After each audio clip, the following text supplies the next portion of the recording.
أعوذ بالله من الشيطان الرجيم.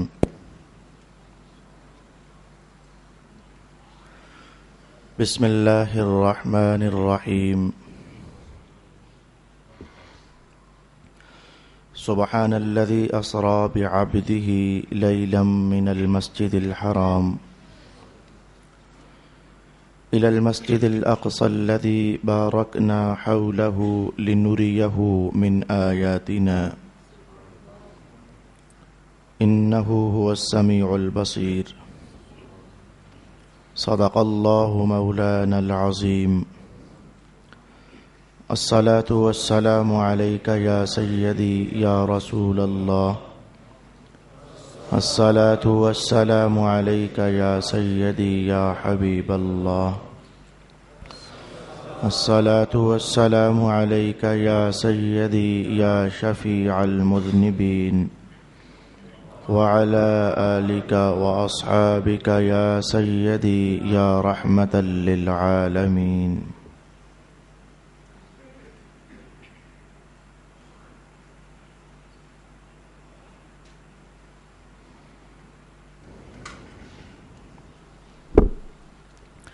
رسول پاک صلی اللہ علیہ وآلہ وسلم مکہ کے حرم میں آج اپنی شب بیتی سنانے کے لیے تشریف فرما ہے.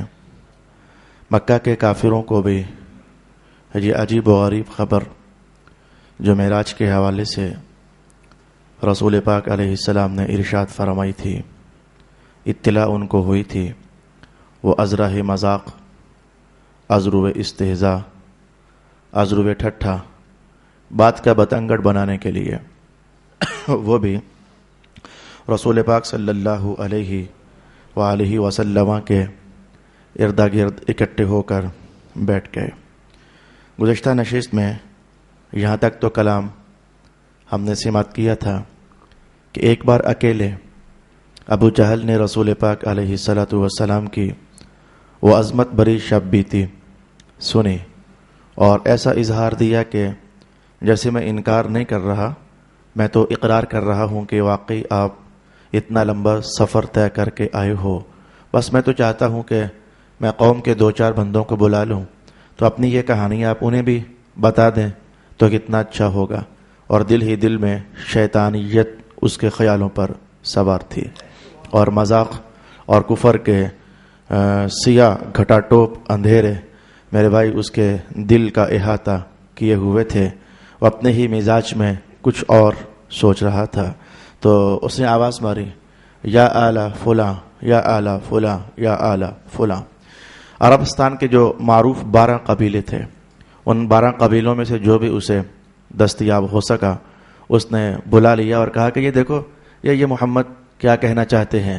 تو پہلے تو اتنا، اور پھر اس نے اپنے بازو بھی کھول لیے اور خود ہی پھر اس اپنے سے انداز میں کہنے لگا کہ اچھا پھر آپ رات کو بیت اللہ سے بیت المقدس چلے گئے. تو رسول پاک علیہ السلام نے عاجزی سے سجے ہوئے سر ناز کو ہلایا اور فرمایا کہ ہاں نعم، میں تو مکہ سے گیا ہوں بیت المقدس. تو پھر ساتھ ہی اس نے اگلا جملہ چست کر دیا اور کہنے لگا کہ فاصبحت بین ظہرانینا. تو پھر جب صبح ہوئی تو صبح ہونے سے پہلے پہلے آپ ان کے پاس واپس آ گئے. یعنی وہ ان کو کن اکھیوں سے اشارے بھی کر رہا تھا، دیکھ رہے ہو نا، یہ کہہ رہا ہے کہ رات کو میں گیا تھا مکہ سے بیت المقدس اور میں وہاں سے پھر آسمانوں پر اور جلدی سے واپس بھی آ گیا. اچھا تو پھر آپ صبح ہونے سے پہلے پہلے ہمارے پاس واپس بھی آ گئے. قال نعم. جب حضور رحمت عالم علیہ السلام نے نعم فرمایا کہ جی ہاں ایسا ہی ہوا، تو چونکہ بہت سارے قبیلے اکٹھے ہو چکے تھے، اب روایت کے الفاظ سننا مشکلات بن گئیں اور حالات تلخی میں داخل ہو گئے. فمن بین مصفق ومن بین واضع یدہ علی رأسہ متعجبہ وضجوا واعظم ذلك. تو ایسا ہوا کہ کسی صاحب نے تو سیٹی بجانا شروع کر دی، کسی نے، اب وہ تصویر آپ سامنے لا سکتے ہیں، تاڑی بجائی، اوہ ہوئے کیا ایسا بھی ہو سکتا ہے. ایک نے تو ان میں سے اپنا ہاتھ سر پر مارا، جیسے شریر لوگ سر پر مار کر تو زور سے کہا لگاتے ہیں، ہا ہا، اس نے آواز نکالی. کوئی تالی بجا رہا تھا اور کوئی سر پر ہاتھ مار رہا تھا، کوئی سیٹی بجا رہا تھا، اور آپس میں چے میں گویاں ہوئیں، دجو، اور یہ شور ایسا اٹھا کہ حرم مکہ ایک بار تو گونج گیا کہ یہ محمد کیا رہا ہے. تو ایسے زوردار شور میں مطعم بن عدی کی آواز اٹھی اور وہ کہنے لگا کہ کل امرک قبل اليوم کان امما غیر قولک اليوم.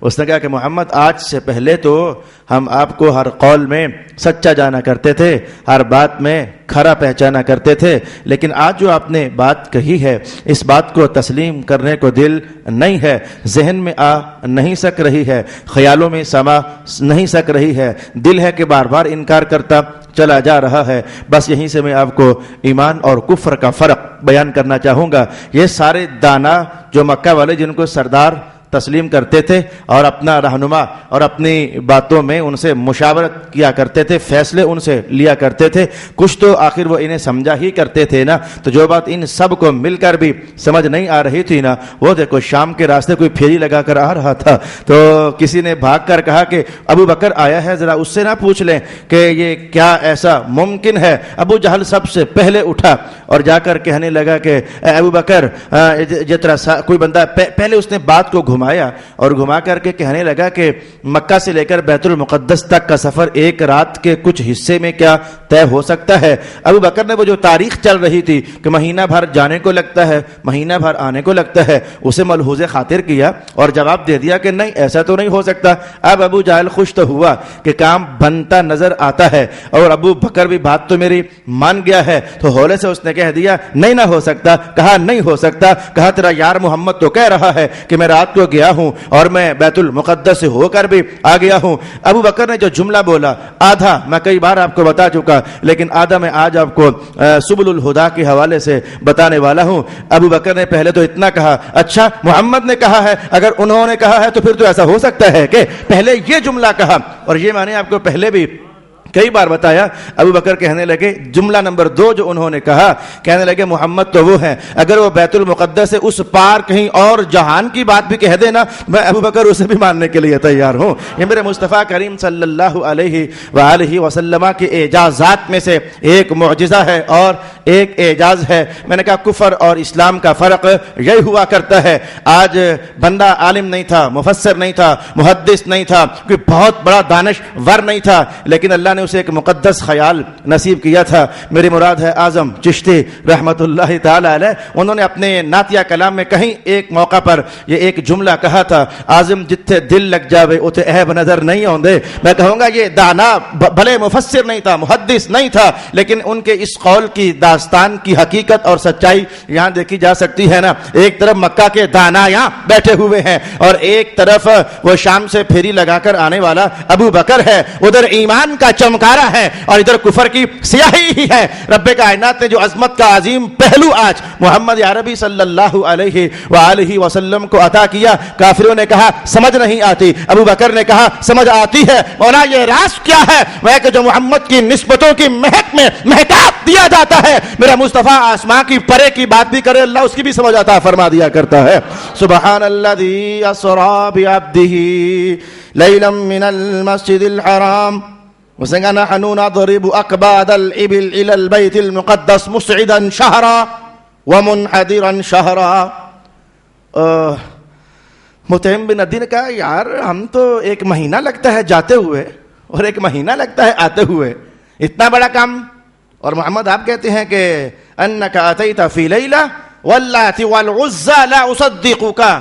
اس نے کہا مجھے لات کی بھی قسم اور عزا کی بھی قسم، لا اصدقک، میں آپ کی بات ماننے کے لیے تیار نہیں ہوں. آج میرے سبق سے متصل نہیں ہے لیکن میری مدد ہو سکتی ہے. ایسے میں یار سوچنا عظمت دے بھی اللہ تعالیٰ، ہر پہلو سچا ہو، ہر انداز اس پہلو میں عظیم ہو اور فرشتوں کی روشنیوں میں نہایا ہوا یہ رسول پاک علیہ السلام کا معجزہ عظیمہ ہو اور حضور آ کر اللہ کے حکم سے مکہ والوں کو سنائے اور ایک تالی بجا دے, دوسرا سیڑھی بجا دے, تیسرا سر پر ہاتھ مارے, چوتھا پھپتی کس دے, پانچواں ہنسے, چھٹا کہکہ لگائے, شور اٹھے, تو ایسے میں دل پر جو صدموں کا احساس ہوتا ہوگا. یہ تو کوئی میرے آقا کریم صلی اللہ علیہ وآلہ وسلم سے پوچھے نا. میاں ہم مولوی لوگ ہیں, چھوٹے لوگ ہیں اور کم ترین لوگ ہیں, لیکن بعض اوقات ہم بھی کسی کو حدیث بتائیں نا اور بات اس کی پسند کی نہ ہو. ایسا ہے میرے بھائی, یہ جو لوگ ہیں نا یہ اپنے گھروں سے فیصلے لے کر چلتے ہیں. اگر مولانا نے یہ کہا پھر تو ہم مانیں گے, اور اگر یہ نہ کہا تو پھر ہم آئیں بائیں دائیں کرتے ہوئے آگے پیچھے ہو جائیں گے.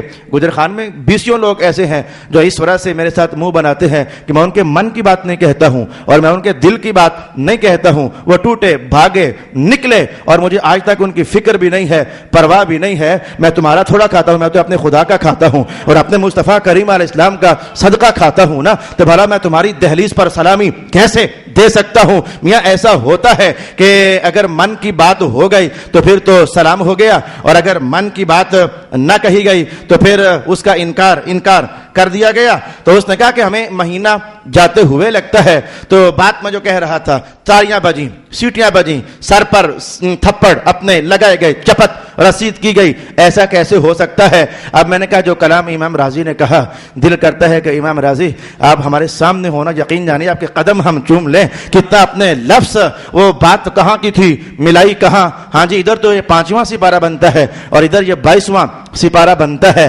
آپ کہتے ہیں کہ یہ کیا وجہ ہے کہ رب کائنات نے ایک بار اپنے متعلق کہا, ایک بار رسول اللہ کے متعلق کہا. کیا جی, میں دونوں الفاظ آپ کے لیے تلاوت کر دیتا ہوں. میرے بھائی, رب کائنات نے ادھر فرمایا وَكَفَى بِاللَّهِ شَهِيدًا, اللہ کی شہادت اور گواہی کافی ہے.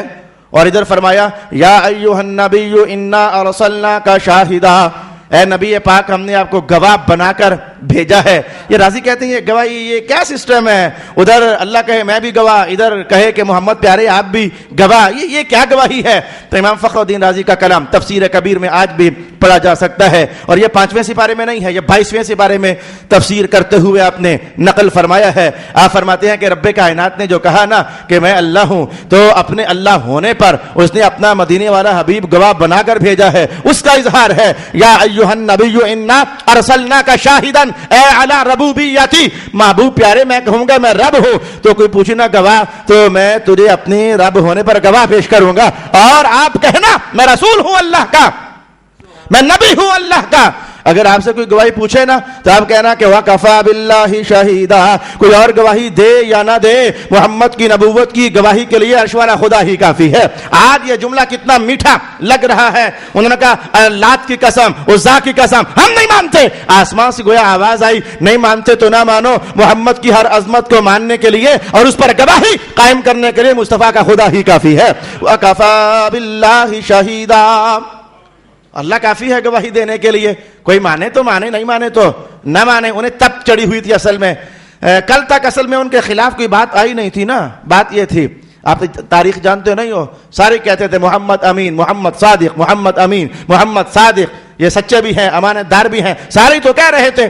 لیکن آج ہوا کچھ ایسا جو میرے حضور نے فرما دیا, ان کو اچھا نہ لگا, تو بس یہیں سے تو فاصلے بنا کرتے ہیں, یہیں سے تو بندے اپنی منزل فراموش کیا کرتے ہیں. حضور نے یہی تو کہا تھا اللہ ایک ہے, یہ لات نہیں ہے, یہ منات نہیں ہے, یہ عزا کچھ نہیں ہے. بس یہ وہ بات تھی جو ان کے من کی نہیں تھی, انہیں اچھی نہ لگی. آج مذاق, پھپتی اور ٹھٹھا اور استہزاء اور تالیاں اور سیٹیاں اور سر پر ہاتھ مارے جا رہے ہیں. رب کائنات نے ارشاد فرمایا سبحان الذی اسری بعبدہ لیلا من المسجد الحرام.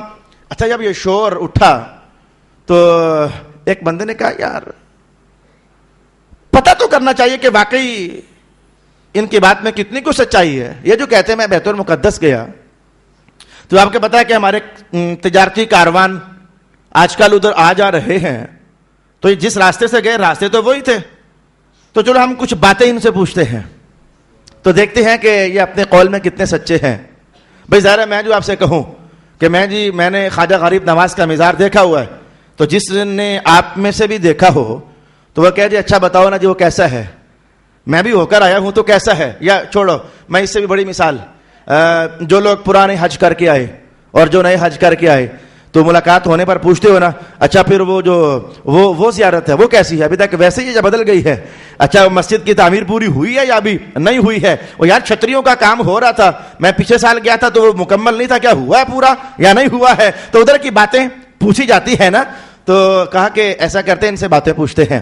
تو ان میں سے ایک کہنے لگا اچھا محمد آپ جو کہتے ہو کہ میں بیت المقدس گیا ہوں, تو پھر کیا آپ بتاؤ گے کہ بیت المقدس کی کچھ علامات کیا ہے, اس کا نقشہ کیسا ہے, اس کی بناوٹ کیسی ہے, کیف بناؤہ وکیف ہیئتہ, کچھ نشانیاں بیان کرنا چاہو گے رسول پاک صلی اللہ. اور اچھا وہ بیت المقدس کس پہاڑ کے پہلو میں واقعہ ہے؟ تو رسول پاک علیہ السلام فرماتے ہیں کہ جو میرے ذہن میں تھا میں نے وہ تو جلدی سے انہیں بیان کرنا شروع کر دیا, لیکن بیان کرتے کرتے کچھ معاملات اور کچھ عنوان ایسے میرے سامنے آئے کہ میری توجہ ادھر نہیں تھی. یہ اہل سنت یہ کہتے ہیں میری توجہ ادھر نہیں تھی, اور یہ سچ ہے بھائی. یہ بعض اوقات بندے کو پتہ ہو لیکن اس کی توجہ نہ ہو, ایسا ہوتا ہے. میرے خود اپنے گھر میں اور آپ کے گھر میں بھی کئی بار ہوا کہ ادھر میں کھانا کھا رہا ہوتا ہوں اور ادھر فون پر فون, مسائل پر مسائل, تو ادھر کھانا ادھر مسائل لگا ہوتا ہوں. اور بعض اوقات گھر والے کوئی بات کہہ دیں تو میں وہ کہتا ہوں کیا کہا آپ نے, حالانکہ وہ جو بات کہی ہوتی ہے یا پوچھی ہوتی ہے مجھے پتا ہوتا ہے, لیکن میں کہتا ہوں کیا کہا آپ نے, تو پھر وہ سمجھ جاتے ہیں کہ توجہ نہیں ہے. تو بعض کا توجہ سامنے چیزیں ہونے کے باوجود بھی توجہ نہیں ہوتی ہے. توجہ کا ہونا جاننا اور شے ہے, اور علم کا ہونا اور نہ ہونا یہ شے ہی اور ہے. تو رسول اللہ علیہ السلام نے فرمایا کہ میں بیان کر رہا تھا کہ وہ وہاں واقعہ ہے, فلانا پہاڑ ہے, اس کے اتنے کمرے ہیں, کرتے کرتے کچھ باتیں تھی میں جاتے ہوئے ادھر توجہ نہ کر سکا. تو حدیث کے الفاظ سن لیجئے.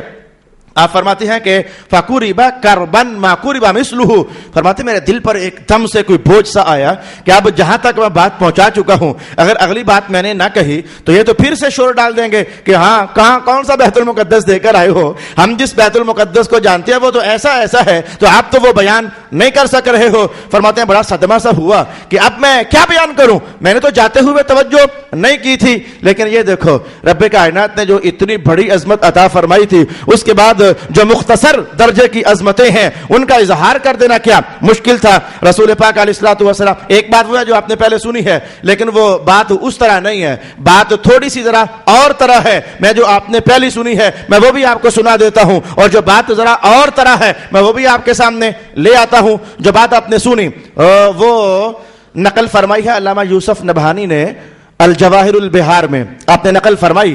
آپ فرماتے ہیں کہ جب حضور کو یہ قلق اور اضطراب لاحق ہوا کہ بیت المقدس کی باقی نشانیاں کیا ہیں, تو رب کائنات نے حضرت جبریل امین کے ذریعے بیت المقدس کو سامنے کر دیا. یہ سامنے کر دیا, یہ الفاظ جواہر البہار کے مصنف نے نقل فرمائے, لیکن جو سبل الہدا کے الفاظ ہیں اس وقت میرے سامنے, اور پھر میں نے ان الفاظ کو زرقانی کے ہاں بھی پایا. وہ الفاظ کیا ہیں؟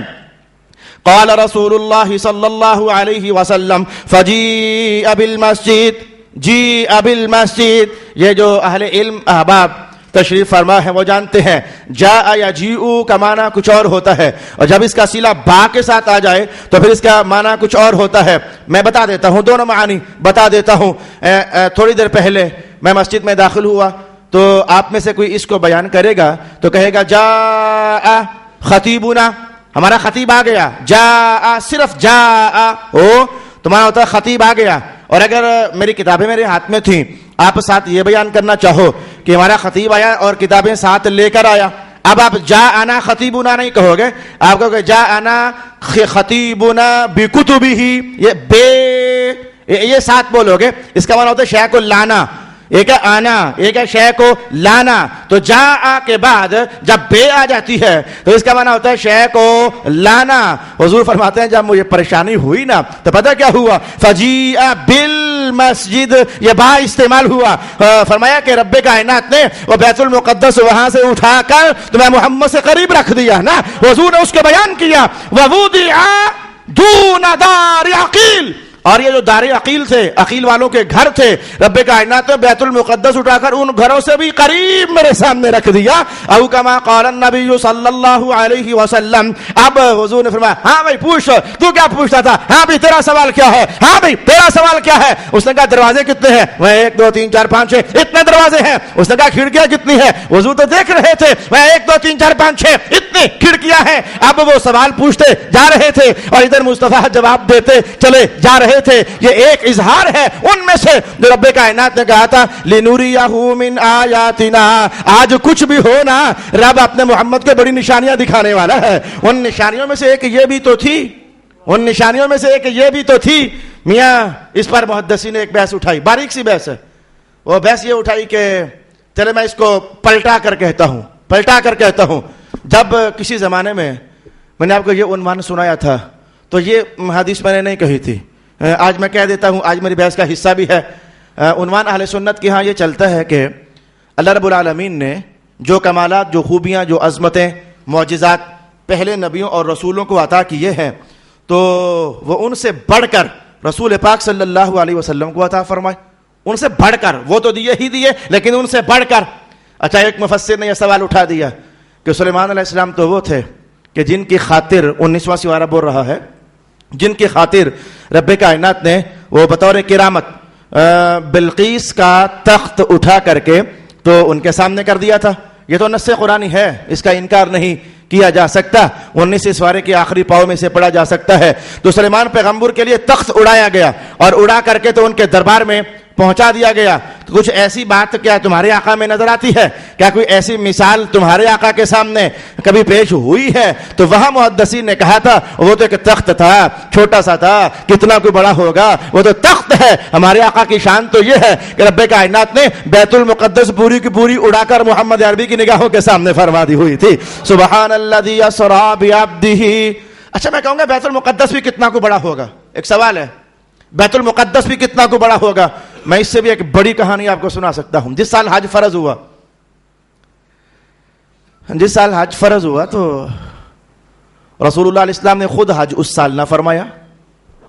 حضرت ابو بکر صدیق کو بھیجا، صحابہ ساتھ روانہ. تو سفر طے ہوا، مکہ پہنچے، عمرہ ہوا. حج جب 9 ذی الحج تھا، یعنی میدان عرفات میں سب صحابہ نے جمع ہونا تھا. تو رسول اللہ علیہ السلام کے دل میں خواہش ہوئی کہ پہلا حج ہے اور میرے غلام سارے پہنچے ہوئے ہیں تو کیا ان کی ادائیں ہوں گی؟ کوئی کیسے رو رہا ہوگا، کسی کی کیا دعا ہوگی، کوئی کسی کے درد و فغاں کا اور آہ کا کیا انداز ہوگا، اگر دیکھوں تو کیسا لگے. حضور رحمت عالم نے یہ چاہت بنائی کہ میں مدینہ شریف میں ہوں، میں تو گیا نہیں ہوں، تو اگر مکہ والے میرے غلام جو کر رہے ہیں حج، میں اگر ان کی ادائیں دیکھوں تو کیسا لگے. بس یہ طلب سجی رسول پاک علیہ السلام کے قلب ناس میں. تو رب کائنات نے حضرت جبریل امین کو حکم ارشاد فرمایا. خود رسول اللہ ارشاد فرماتے ہیں کہ ادھر میں سوچ رہا تھا تو رب کائنات نے میدان عرفات اٹھا کر میری نگاہوں کے سامنے کر دیا. میں پھر دیکھ رہا تھا ابو بکر کیسے رو رہے ہیں، میں دیکھ رہا تھا عمر کیا کر رہے ہیں، میں دیکھ رہا تھا کہ بلال کا آج وہ جوش اور جذبہ کس پیک پر ہے. گویا وہ سارے رون دھون کر رہے تھے اور میں محمد ان کا آقا مدینہ بیٹھ کر ان کو دیکھ رہا تھا. تو یہ اس طرح کے کمالات. بھائی جب حضور رحمت عالم کو رب کائنات نے اتنا اونچا مقام دے دیا کہ جہاں آج تک کوئی نبی اللہ نے نہ پہنچایا، وہ عظمت مختص تھی رسول پاک علیہ السلام کے لیے. تو اس کے بعد باقی کیا بچتا ہے جو رسول پاک صلی اللہ علیہ وآلہ وسلم کے لیے اس کی تصدیق نہ کر دی جائے. سبحان الذی اسری بعبدہ. اب جب یہ بیت المقدس کا کیس پورا ہوا تو اب ایک صاحب ان میں سے کہنے لگا فواللہ لقد اصاب. یہ اس نے اللہ کی قسم اٹھائی، فواللہ لقد اصاب. واپس میں کہہ رہے اللہ کی قسم یار جواب تو سارے صحیح دیے ہیں، یہ واقعی اتنے ہی دروازے ہیں، اتنی ہی کھڑکیاں ہیں، اللہ کی قسم بات تو صحیح کی ہے محمد نے. اب کیا راستہ ڈھونڈا جائے؟ ماننا جو نہیں ہے، ضد ہے، ہٹ درمی ہے. اب کیا راستہ ڈھونڈا جائے؟ پیچھے سے ایک بندے نے خسر پھسر کی، وہ جو ہمارے قافلے آج کل آ جا رہے ہیں ذرا ان کی خبر پوچھو، اگر محمد واقعی گئے ہیں تو ذرا ان کی بات بتائے نا. تو ابو جہل بولا ہاں جی بیت المقدس کی آپ نے خبر بتائی ہے. اچھا آپ بتائیں کہ آپ راستوں میں آئے ہو، گئے ہو تو وہاں ہمارے کچھ قافلے تھے، آ جا رہے تھے، تو ان کے بارے میں اب آپ کو پچھلا سبق یاد ہونا چاہیے. رب کائنات نے آمدن مصطفیٰ کریم علیہ الصلوۃ والسلام کو ان راستوں میں ان قافلوں کے پاس سے گزارا. حضور فرمانے لگے ہاں ایک قافلے کو میں نے وہاں پایا تو ان کی ایک اونٹنی کی ٹانگ ٹوٹ گئی تھی تو وہ وہاں چل کر آ رہا ہے. اور ساتھی ایک نے کہا کہ ان سے پوچھو کہ وہ قافلہ پہنچے گا کب مکہ میں, وہ قافلہ پہنچے گا کب مکہ میں. جب انہوں نے یہ کہا تو رسول اللہ علیہ السلام کی زبان سے نکل گیا بدھ کو آ جائے گا. حضور نے فرمایا وہ قافلہ بدھ کو آ جائے گا. اچھا یہ بات کہی تو حضور نے فرمایا ایک اور قافلہ بھی تھا, ان کا ایک اونٹ گم ہو گیا تھا تو وہ اپنے اونٹ کو ڈھونڈنے کے لیے سارے فانطلقوا وہ سارے گئے ہوئے تھے, پیچھے ساز و سامان اکیلا تھا. ایک پیالے میں پانی پڑا ہوا تھا, میں نے چپ کر کے پانی بھی پی لیا تھا. یہ بھی رب کائنات نے کروایا کہ محبوب پانی پی لیجیے. حضور نے پانی پی لیا. اب اس قافلے کے بارے میں فرمایا کہ یہ صبح کو آ جائے گا, یہ کل صبح یہ قافلہ تمہارے پاس پہنچ جائے گا. ایک اور قافلہ کی نشاندہی رسول پاک صلی اللہ علیہ وسلم نے فرمائی. اب جب صبح ہونے کے قریب ہوئی نا تو مکہ والے سارے اس راستے پر سنیت الوداع کے راستے پر آپ پہنچے کہ وہ قافلہ پہنچنے والا ہے. وہ قافلہ پہنچا, کیا آتے ہی اس کو پل پڑے, او یار تمہاری کوئی اونٹنی گم ہوئی تھی. کہا ہاں گم ہوئی تھی. تو کہا کوئی ادھر تم سارے پھر ڈھونڈنے کے لیے گئے تھے. کہا ہاں ہم سارے چلے گئے تھے. کہا کوئی اور کچھ ہوا تھا. کہا ہاں یار, ایک بندہ کہنے لگا ہاں یار میں جب گیا تھا تو میں پیالے میں پانی بھر کر گیا تھا تو ہم میں سے کسی نے وہ پانی نہیں پیا. جب میں آیا تو پیالے میں پانی نہیں تھا, پتہ نہیں وہ پانی کون پی جا چکا تھا. تو پھر حضور نے فرمایا بدھ تک وہ دوسرا قافلہ آ جائے گا شام ہونے سے پہلے. اللہ اکبر. آئے مکہ والوں کو بڑا شدت سے انتظار ہے. بدھ ڈھل گئی, عصر کا وقت قریب ہو گیا لیکن وہ قافلہ نہ آیا. شام کا وقت قریب ہو گیا اور وہ قافلہ نہ آیا. دل بلیوں اچھل رہے تھے. اب تو محمد جھوٹا پڑا کہ پڑا. ادھر رسول پاک علیہ السلام نے دعا کر دی, مولا کریم دن تھوڑا کو لمبا فرما دے. اے میرے اللہ دن تھوڑا کو لمبا فرما دے. میں کہہ چکا ہوں کہ بدھ کو وہ قافلہ آئے گا تو جیسے تو نے یوشع بن نون کے لیے دن لمبا کر دیا تھا نا, اے اللہ پاک آج میں محمد کے لیے بھی دن لمبا فرما دے. تو رب کائنات نے دن کی ساعات روک دی اور جب وہ قافلہ مکہ میں داخل ہوا تو پھر رب کائنات نے سورج کو آج غروب کر دیا. یہ سارے کے سارے حوالہ جات پڑھنا چاہو تو بھائی یاد رکھو, یہ کتاب آپ کے سامنے ہے. اسی جیسی ایک اور ہے زرقانی شریف, پڑھی جا سکتی ہے. اور یہ میرے سامنے اس وقت جلد نمبر 3 ہے سبل الہدیٰ والرشاد کی. یہ سارے حوالہ جات میں آپ کی خدمت میں یہاں سے بیان کر رہا ہوں. پڑھنے کا سلیقہ پیدا کرو نا, اللہ پاک حضور کی عظمت کے بڑے پہلو تمہارے سامنے لائے گا. پڑھو نا اور شور ہمیشہ یہ ڈالو یہ کیسی ہو گیا, یہ کہاں سے آ گیا, یہ کہاں سے بیان کیا ہے, ہم نہیں مانتے تو نہ مانو. ماننے کے لیے اللہ کافی ہے, محمد کے غلام کافی ہیں صلی اللہ علی حبیبہ محمد و آلہ وسلم. تمہارے ماننے پر تو حضور کی عظمتیں نہیں ہے نا, تم مانو میرے حضور تب بھی عظیم ہے, نہیں مانتے تو نہ مانو میرے حضور پھر بھی عظیم ہے صلی اللہ علیہ وسلم. میں نے کتاب کا حوالہ آپ کے سامنے پیش کر دیا تو رسول پاک علیہ السلام فرماتے ہیں وہ دن جو ہے پھر رب کائنات نے لمبا فرما دیا. تو اب یہ پھر بھاگے, تمہارے کسی اونٹ کی سرخ رنگ کے اونٹ کی ٹانگ ٹوٹی تھی. انہوں نے کہا ہاں ہمارا ایک اونٹ تھا اس کی ٹانگ ٹوٹ گئی تھی, اس پر 2 بوریاں لدی ہوئی تھیں. تو حضور نے بھی تو ادھر یہی کلام ارشاد فرمایا تھا. البتہ یہاں ایک مغالطہ, اگر آپ پڑھنے کے لیے چل ہی پڑھو تو ایک مغالطہ سامنے آ سکتا ہے. زرقانی نے کہا کہ وہ قافلہ دوپہر کو پہنچا. زرقانی نے ارشاد کیا کہ وہ قافلہ دوپہر کو پہنچا اور اس پر محدثین نے کہا کہ یہ 2 باتیں متعارض نہیں ہیں, ان 2 باتوں میں تضاد نہیں ہے. بات وہ بھی ٹھیک ہے قافلہ دوپہر کو پہنچا, اور بات یہ بھی ٹھیک ہے قافلہ شام کو پہنچا. اور ابھی تک آپ کو سمجھنا آئی نا کہ مولانا قافلہ دوپہر کو پہنچے تو بات یہ بھی ٹھیک ہو, شام کو پہنچے تو بات یہ بھی ٹھیک ہو. یہ دونوں باتیں ٹھیک کیسے ہو سکتی ہیں؟ محدثین نے کہا قافلے حضور نے 3 دیکھے تھے. ایک وہ دیکھا تھا جس کے پیالے کا حضور نے پانی پیا تھا, ایک قافلہ وہ دیکھا تھا جن کے اونٹ کی ٹانگ ٹوٹی تھی, اور ایک قافلہ ویسے ہی حضور رحمت عالم علیہ السلام نے گزرتے دیکھا تھا. تو وہ جو ویسے ہی دیکھا تھا جس کے بارے میں نہ کوئی پوچھ نہ گچھ نہ کوئی پہچان نہ علامت, وہ قافلہ دوپہر کو داخل ہوا تھا بدھ والے دن. اور جس قافلے کے متعلق حضور نے فرمایا تھا کہ بدھ کو شام ہونے سے پہلے آئے گا نا, وہ قافلہ شام ہونے سے پہلے آیا تھا. یہ علامہ زرقانی کے ایک بیان سے اور ایک کلام سے زبردست مغالطہ پڑ سکتا ہے. میں نے اس کا حوالہ آپ کی خدمت میں قائم کر دیا. اب میں پونے منٹ میں ایک بات کہہ کر کے تو اپنی بات کو سمیٹنا چاہوں گا. علامہ یوسف نے ایک لائن پر مشتمل کلام کیا ہے، لائن پر مشتمل کلام کیا ہے. یہ جو آپ جانتے ہو کہ صحابہ کہا کرتے تھے، حوالہ یاد کر لینا آج، صحابہ کہا کرتے تھے کہ حضور پاک کی شانوں میں سے ایک شان یہ تھی کہ آپ جدھر جدھر سے ہو کر گزر جاتے ہو نا، تو کسی نے نہ بھی دیکھا ہوتا تو پہچان جاتا ادھر سے میرے آقا گزر کر گئے ہیں.